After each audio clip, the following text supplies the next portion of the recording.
કદાચ તમારામાંથી ઘણા બધા હરિભક્તો વિચારતા હશે કે બ્રહ્મવિહારી સ્વામી ક્યારે આવ્યા, અને બીજો પ્રશ્ન થતો હશે કે કેમ આવ્યા. Let me bring to fore what's in your heart. અને ત્રીજો પ્રશ્ન થતો હશે કે હવે ક્યારે.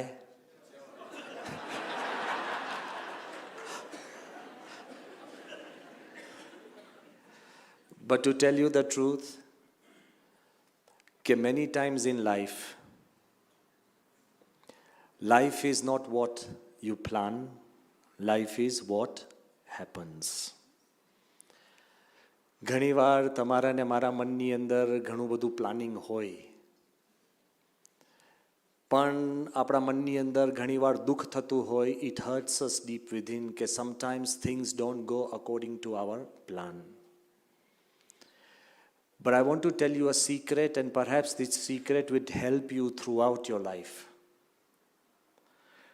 Because sometimes we live in an illusion, under an illusion, that whatever we plan happens. But most of our life is not what we plan, life is what happens.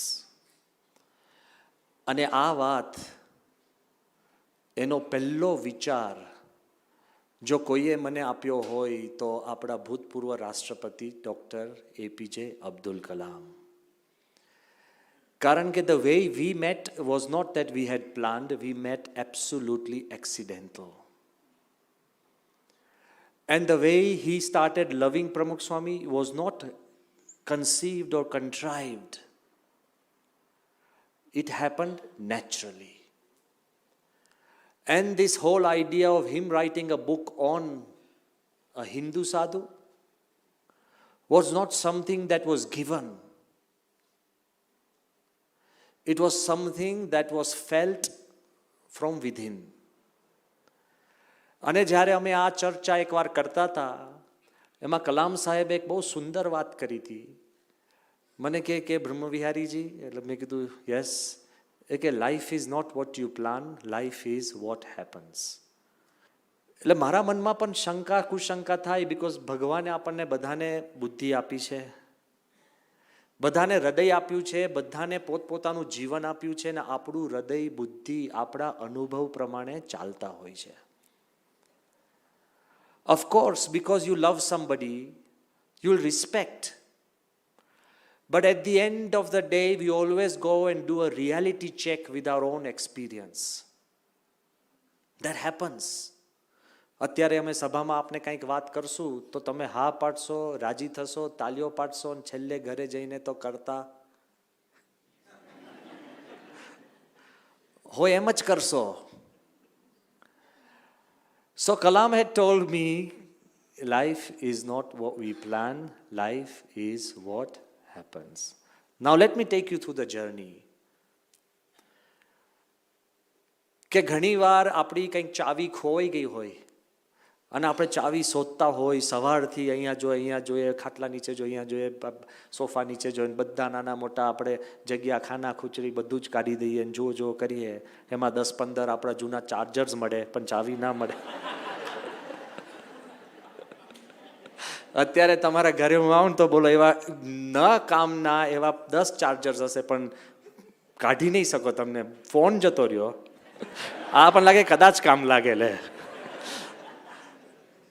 all I'm trying to tell you કે sometimes કે we look around અને આપણે ચાવી શોધતા હોઈએ, અને એ ચાવી શોધતા તમને જૂનો એક પત્ર જે 10 વર્ષથી તમે ખોવાઈ ગયો હોય ને શોધતા હોય એ મળી જાય છે. શોધતા હોય બીજું અને મળે છે. આસ્ક યોરસેલ્ફ, આવા નાના મોટા અનુભવ થાય છે. ઘણીવાર તમે તમારા મિત્રને ફોન કરો અને એની બાજુમાં જ કોક એક બીજો મિત્ર બેઠો હોય જેને તમે 6 વર્ષથી શોધતા હો, અને તમને લાગે ઓહ એ છે, પછી પેલા જોડે વાત કરવાની બંધ કરો, પેલા જોડે ચોટો. You never planned to find him. I have had experiences that some of the best friends that I have had are the ones, some that I have met on the bus, maybe on the train, or maybe somebody who just came down and sat next to me in a plane. I never planned. તમારા જીવનમાં આવા નાના મોટા અનુભવ થશે, હશે, પણ આપણે એને જોઈ નથી શકતા અને આપણે એને ગણકારતા નથી. So many times in life, we are under an illusion that we plan and our life goes exactly as we plan. પણ એવું નથી. Again, I'm not here to tell you those who are absolute meticulous, perfect, who plan. એટલે હું નથી કહેતો કે તમે મૂકી દો. No. Plan the best, but also accept what happens. જે નથી એક્સેપ્ટ કરી શકતા ને મહા દુઃખી બની જાય છે. ઘણાની ટેવ હોય અને ખુરશીની અંદર નક્કી જ હોય કે આ વ્યક્તિ અહીંયા જ બેસે તમારી સભામાં. હું બોલો તમારી સભાના ફોટા લઉં ને,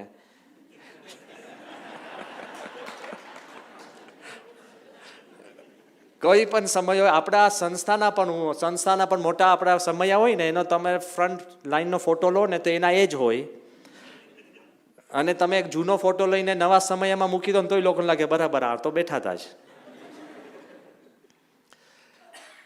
એમાંય જરાક ફેરફાર થાય ને આપણને દુઃખ થઈ જાય, એકદમ આપણને સત્સંગ ખાટો થઈ જાય, આપણને લાગે અરે આ શું થયું, કેમ થયું, સત્સંગ બગડી ગયો. એવું નથી.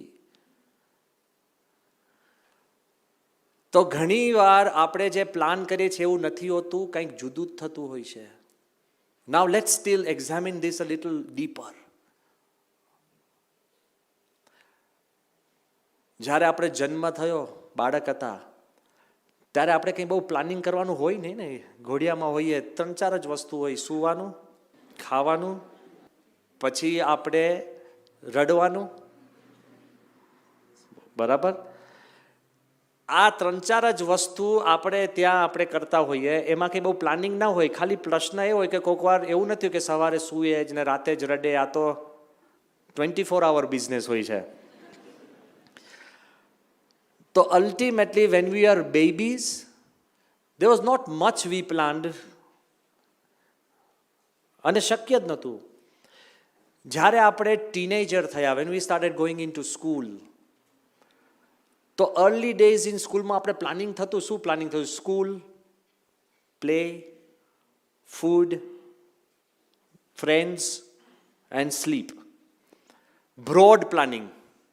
ડિટેલિંગ ખબર જ હોય નાના છોકરાને કે શું કરશું, બસ રમીએ છે, એને ખબર જ ના હોય કે શું રમવાનું, પછી આ છે. દે જસ્ટ લાઈક અત્યારે અમે બારે હતા, બધા રમતા હતા in their on way. They var in a great mood.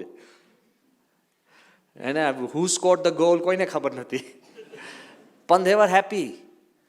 એટલે એઝ વી ગ્રો વી સ્ટાર્ટ પ્લાનિંગ. બરાબર? પછી તમે જ્યારે કોલેજમાં આવો ત્યારે આપણે છે ને બહુ ડિસ્ટિંક્ટ પ્લાનિંગ શરૂ થાય કોલેજમાં. કેવું કે you have physics, chemistry, maths, extra maths, pure and applied mathematics, theoretical physics, આ તે આમ તેમ ચાલતું હોય. પછી revision classes, studying for exams, then tuitions, આ તે everything is there. You have slots of planning. As you become bigger, આપણા જીવનની અંદર પ્લાનિંગ આવતું જાય છે. ખોટું નથી. Don't ever go outside this hall and say કે Brahmavihari Swami is against planning. I do plan.